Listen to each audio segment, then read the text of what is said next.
Hi there, I'm Olivia and I'm an internal full-time student doing a Bachelor of Journalism and International Relations at UniSA, and I'm here with Vice-Chancellor Professor David Lloyd to welcome our new commencing students. Hi David. Hi Olivia, thank you for having me. So my first question for you is, what's important about orientation? Why is it important to attend?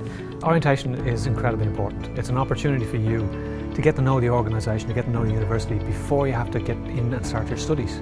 So before you become immersed and become a student, this is a way for you to get the lay of the land, get to know the geography, get to know the services, and more importantly, get to know the people and your peers who you're going to spend your time with here in UniSA. I totally agree. I met one of my best friends at UniSA Orientation Week and met staff members and was able to familiarise myself with the campus so that going into the first week of my study was so much less daunting.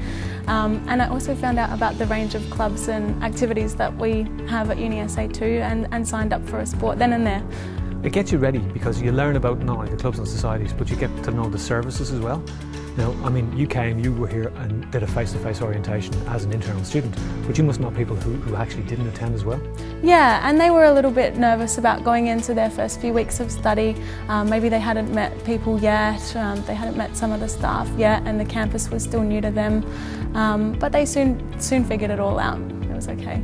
So orientation, I think, is a way for you to feel where you belong in the organisation. It's a way to feel supported, and it's a way to know exactly how things work.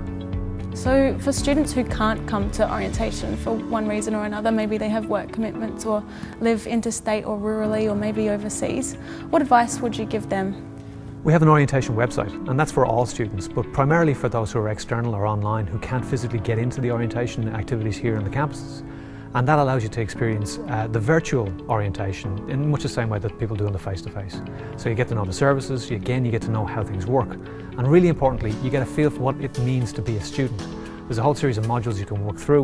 We have a Get Connected module, and that's actually hearing from existing students who talk about their first year experiences, just to take some of the anxiety out of it, because it is a big transition for people coming into study, and orientation is part of that. Knowing that you're not alone, knowing that you're supported, knowing what the services are, and knowing that the institution, the university is here for you. Perfect. So get online, get connected, get in touch with our social network pages on Facebook and Instagram. We've got some awesome prizes up for grabs with some of our competitions. So get posting in the discussion forums, and we look forward to seeing you this year. And thank you for joining me today. Thanks Olivia. Welcome on board. Have lots of fun.